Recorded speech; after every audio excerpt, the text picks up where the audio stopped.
Happy Sunday morning, everybody. Hope you're all doing well. Yep, it'd be that time again. It's that Modelcars and coffee day. We're about halfway through that cup of coffee, and we got lots to do. And you can tell, I just woke up. So, I was out here most of the day yesterday.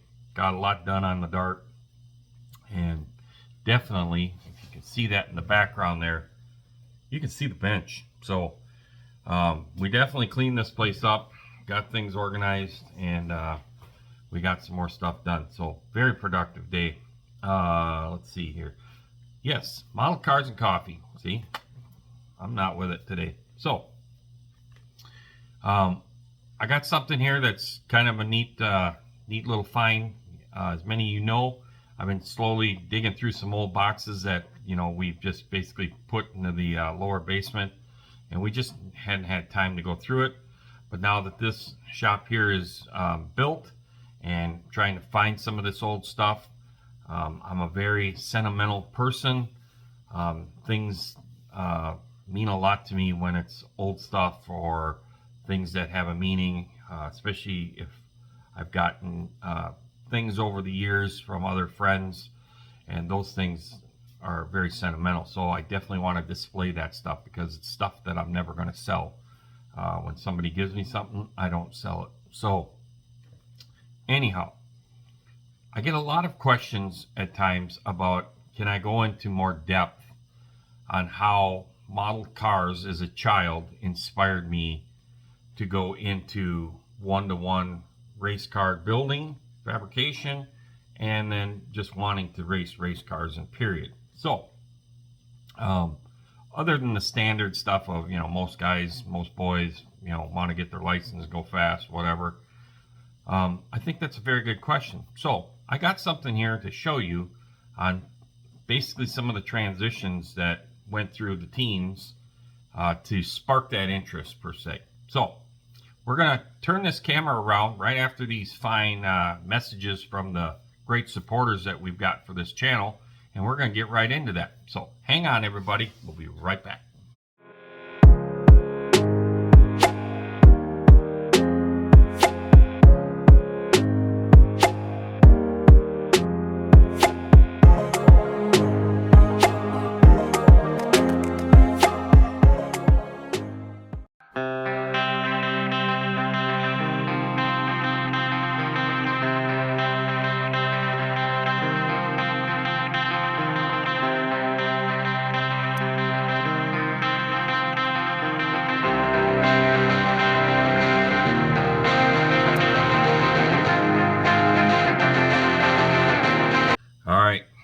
Really appreciate all those people that support this channel. Like I said in yesterday's video, I've been very blessed to have many working relationships with many companies and smaller companies, larger companies, and still hold that working relationship with those fine folks to this day, on one-to-one RC and now with model cars. So again, thanks to Mr. Josh Reese over at VCG Resins, and thanks to Gallery for all their support for this channel. And then same thing goes for Scale Finishes. If you need paint mixed and made, Mr. Jameson has no issues mixing that stuff up for you. So let's flip this guy around and we'll get into today's Model Cars Coffee. Alrighty, so what we got here is this here is a 1/10 scale sprint car chassis. Now, this is for remote control. I built the monograms back in the day, the sprint cars. Don't know what happened to those, the couple that I built, but I did build some. I do have some more of those kits downstairs that are not built that I definitely want to get to. And at the time we were doing RC racing pretty heavily up here in Minnesota, and I would build models here and there. The RC thing kind of took over, to be honest with you, and they were coming out with sprint car racing, dirt oval sprint car racing. Well, majority of it was guys were just putting wings on top of their buggies, basically, is what they were doing, and they were racing them on an oval pattern. Well, you had other companies that were coming out with conversion kits, Big Boy Toys. There was just a bunch of them that were starting to come out with conversion kits, but they were all team associated, all RC10 based. For us, we ran Kyosho products, which is a Japan product, and the two-wheel drive buggy at that point in time was the Ultima. We then later, as the JRX2, which was Team Losey's first car, came out, we had bought that as well, and I still have that first JRX2. But this particular thing, we kind of copied off the model.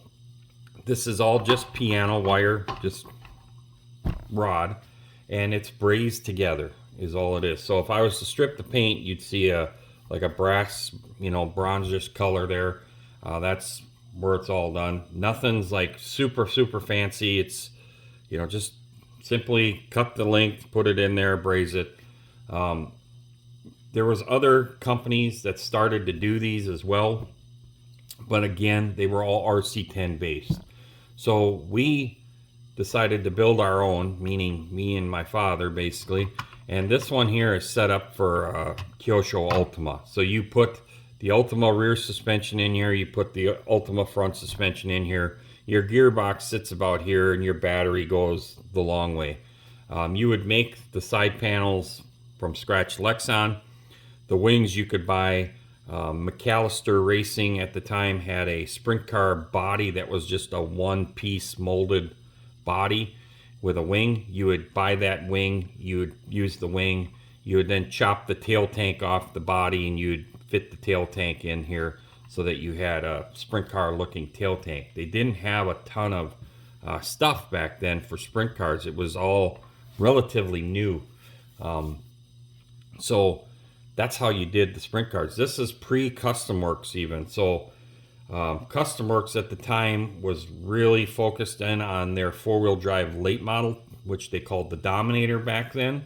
And they had not released their sprint car at all yet, the Enforcer. So this was something that a lot of people were doing. A lot of aftermarket companies were doing, were making conversions. And we were then going sprint car racing, which then led Custom Works and some others, Dynotech, some of them other companies to come on board and actually build sprint car kits. And they still made a lot of sprint car parts and to support what other people were doing. So we took it upon ourselves to build something of our own. And like I said, this one fits a Japanese Kyosho Ultima kit. I do have another one somewhere around here that will support the Losey JRX2, and that's kind of cool. So this is something definitely on my bucket list that I want to restore and get running gear back in there. We'll probably sandblast this thing and repaint it, and then check it for cracks, and then restore it and put it on the shelf when it's all done. But this is a very big question that I get all the time is, Jason, can you kind of elaborate more on how model cars transformed into your one-to-one throughout the years of life? And this was another stepping stone of building a sprint car chassis, learning all about how you triangulate to strengthen the bars and the tubes, and how the torsional twist, so an oval car, you get torsional twist in the chassis, has to be accounted for as it's driving and performing in a banked corner along with your shock package. So this is one of those things that most kids would maybe do and say one of two things. Holy cow, that was a lot of work. I would never want to know how to do this on a real car. Or in my case, holy cow, that was a lot of fun. I wonder how this would work on a real car. So that's what led me down the path, was the next step of RC. So let's flip this guy around. So great questions, everybody. I really appreciate it. Sorry, I know a couple people have asked this thing a while back, and I'm just kind of getting to it, but at the same time I really didn't have any good idea to kind of link the stepping stone a little bit. There's much more detail I could go on with, and I don't want to bore you. We're already got enough time here burned up. And I'm trying to keep my videos a little bit shorter. So that is another reason why I don't say, okay, RC's RC, models are models, one-to-one's one-to-one. I believe it's all one hobby. And for me, it does timeline into one big hobby because this is what I did. And I still, you know, went back. Models have never left my life. When I say that, well, I just got back into the hobby a couple of years ago, there's truth to that in the meaning of, as far as just sitting down and just building a model purely for a model.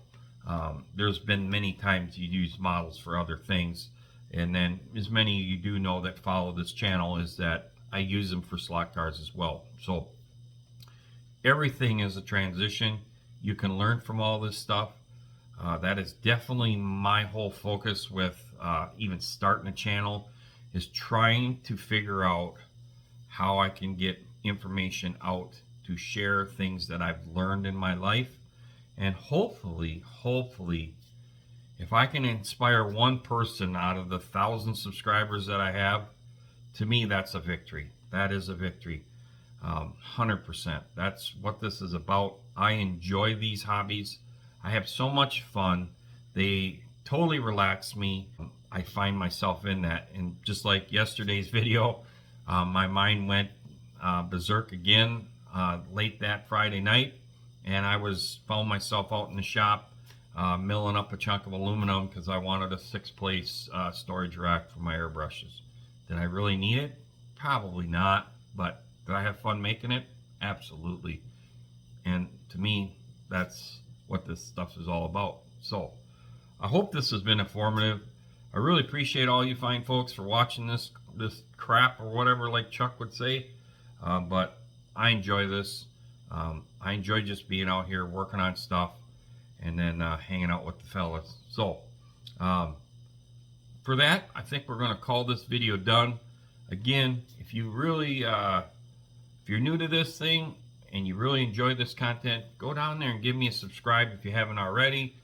Ring that bell if you want notifications. And I really, really would appreciate it if you'd give me a thumbs up, give me a like.